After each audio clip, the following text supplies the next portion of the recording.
선수랑 이강인 선수 관련된 내부에서 다툼 진상조사를 해야 된다라는 얘기를 했거든요. 이강인 선수가 왼쪽 주먹을 날렸는지 오른쪽 주먹을 날렸는지, 손흥민 선수가 멱살을 왼손으로 잡았는지 오른손으로 이걸 파악하겠다는 건가요?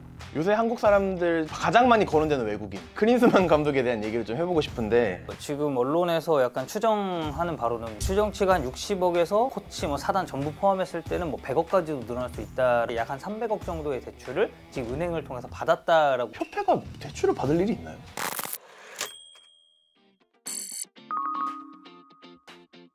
안녕하세요. 탐욕의 스포츠 리키피디입니다. 클린스만 감독의 거취부터 대표팀 내 다툼 문제까지 국가대표팀에 대한 이야기가 끊이질 않고 있는데요.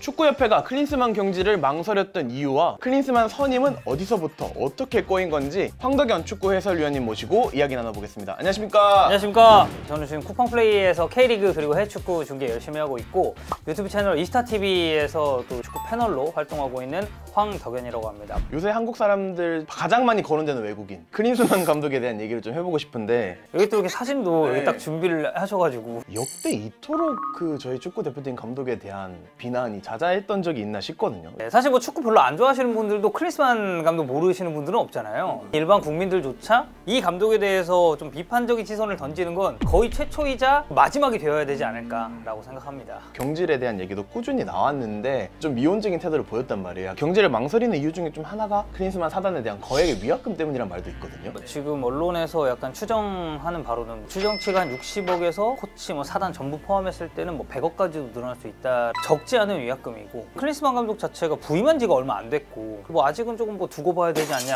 이제 그 여론은 없어졌죠 사실. 거의 지금 한 2년 반 정도 남은 것 같은데, 그 정도에 해당하는 연봉까지도 다 지급을 해줘야 된다는 얘기인가요? 보통 유럽에서도 보면 감독들이 해임이 됐을 때 자녀 연봉을 이제 보장을 해줘야 된다, 이런 얘기가 있는 것처럼 클린스만 감독도 좀 비슷하다라고 보시면 될 것 같아요. 사령탑을 교체하기로 결정했습니다. 다만 제가 회장으로서 재정적인 기여할 수 있는 부분이 무엇인지 고민해 보겠습니다. 축구협회가 예산이 1,800억 정도로 잡혀있긴 한데, 최근에 기사를 보니까 축구협회가 또 은행에 대출을 받았다. 협회가 대출을 받을 일이 있나요? 원래 이제 대표팀 선수를 모아놓고 훈련을 했던 데는 이제 파주 NFC, 그 트레이닝 센터 자체가 협회 소유가 아닙니다. 임대를 해서 사용을 하고 있었던 거기 때문에 계약이 이제 종료가 됐습니다. 천안으로 이제 새롭게 트레이닝 센터를 이제 이전을 하게 됐는데, 그 과정에서 건축 자재비나 이제 인건비 같은 부분이 인상이 좀 되다 보니까 약 한 300억 정도의 대출을 지금 은행을 통해서 받았다라고. 부채에 대한 부담이 경질을 망설이는데 조금은 작용을 했다, 이렇게 봐도 될까요? 지금 당장 그 60억, 100억 금액이 물론 이제 아까울 수 있죠. 장기적인 관점에서 바라봤을 때 저는 클린스만 감독이 계속 가면서 생기는 리스크에 따른 그런 금액이나 다양한 부분들이 대한민국 축구의 관점으로 봤을 때는 훨씬 더 해가 될 수 있다고 보거든요. 위약금이랑 부채를 합친 금액 때문에 경질을 좀 망설이고 있다라고까지 정의하기는 힘들지만 충분히 한번 좀 고려해 볼 만한 사항 정도는 되지 않았을까.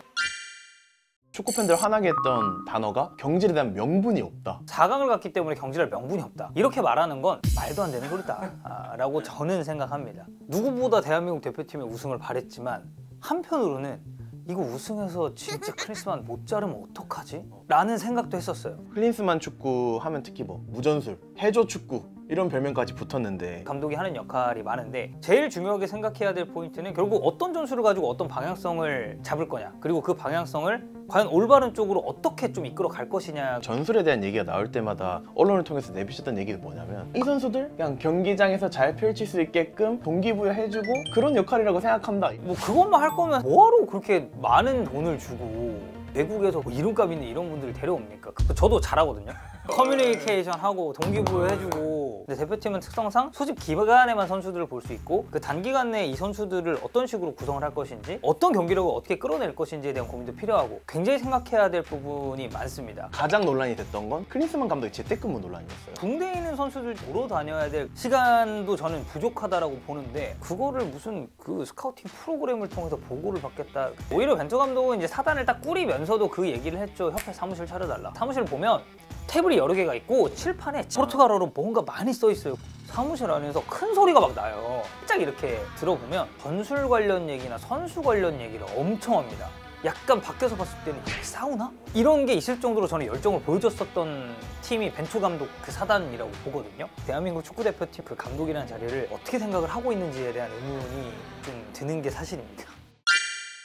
감독의 의무가 되게 다양하게 있는데 그 중에 또 하나가 선수단 관리, 매니지먼트거든요. 손흥민 선수랑 이강인 선수 관련된 뭐 내부에서 다툼, 선수단 통제에 감독이 실패한 거 아닙니까? 선수단 내부에서 다툼은 사실 있을 수 있어요. 그런 선수단을 관리하고 선수단의 분위기를 좋게 만들어야 되는 거는 결국에는 감독이고, 그런 선수단 내부에서 벌어진 뭐 이게 긍정적인 이슈입니까? 부정적인 이슈를 통제하지 못하고 세워나가게 했다라는 것 자체에서도 대한축구협회 측에 무조건적으로 책임이 있다고 보는 입장이라서.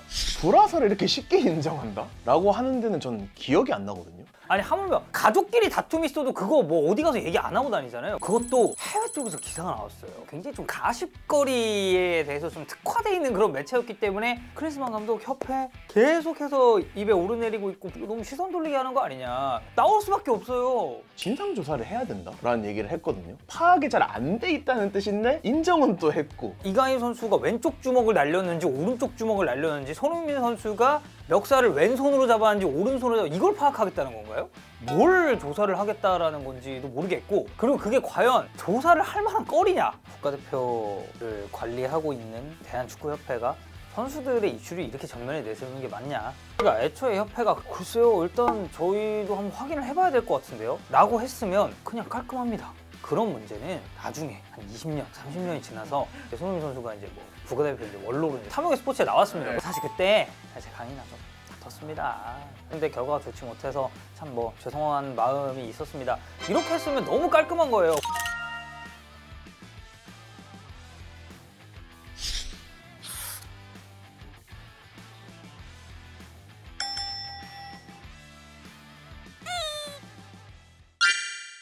사람들이 결국 클린스만 얘 누가 뽑았냐? 대체 어떤 절차를 뽑았길래 이런 애가 나오냐? 대한축구협회는 국가대표 전력강화위원회가 있습니다. 후보군을 추리고 구촉을 하고, 이 시스템 자체는 크게 다른 점은 없었다라고 생각을 하거든요. 그리고 달라서도 안 되고. 이번에 클린스만 감독이 선임되는 데 있어서는 정몽규 축구협회장의 어떻게 보면 의견이 좀 많이 반영이 됐다라는 이야기들이 굉장히 많이 나왔었죠. 뭐 일부 위원은 클린스만 감독 선임 사실 자체를 뭐 보도를 통해서 접했다. 밀러 위원장이 클린스만 감독 선임 당시 기자회견을 했을 때 전체적인 프로세스를 다 알고 있는 게 맞나라는 생각이 들 정도로 좀 너무 뜬금없는 이야기들을 많이 했거든요. 이번 선임 절차에 있어서 위원회의 역할이 무엇이었느냐, 그리고 위원회에서 논의된 바대로 여기서 후보군을 추린 대로 올바른 방향성을 가지고 클린스만 감독을 선임을 했느냐에 지금까지 정황만 놓고 봤을 때는 그러지 않았을 가능성이 좀 높다라고 생각을 해야겠죠. 월드컵 예선이 이제 한 달도 안 되게 남았는데 공석이 되는 거잖아요. 그렇죠. 감독 경질되고 위약금 주고 또 새로운 사람 데려오고 시간적 금전적 소비가 엄청 되고 있는 거잖아요. 정몽규 축구협회장에 대한 책임론도 계속 제시를 하고 있어요. 저는 클린스만 감독이 경질이 되면 전 비슷한 방식으로 책임져야 된다라고 생각합니다. 자칫 정몽규 축구협회장이 짊어져야 될 그런 책임을 쉽게 잊을 것 같다라는 그런 좀 두려움이 있거든요. 선임하신 분은 뒤로 숨고 그냥 단순하게 감독만 경질하고 끝낸다? 이런 문제가 또 반복되고 되풀이되지 말라는 법은 저는 없다고 생각을 하고요. 정몽규 축구협회장도 분명히 책임을 져야 된다. 여러분들께서도 그 부분을 저는 잊지 않아 주셨으면 좋겠어요.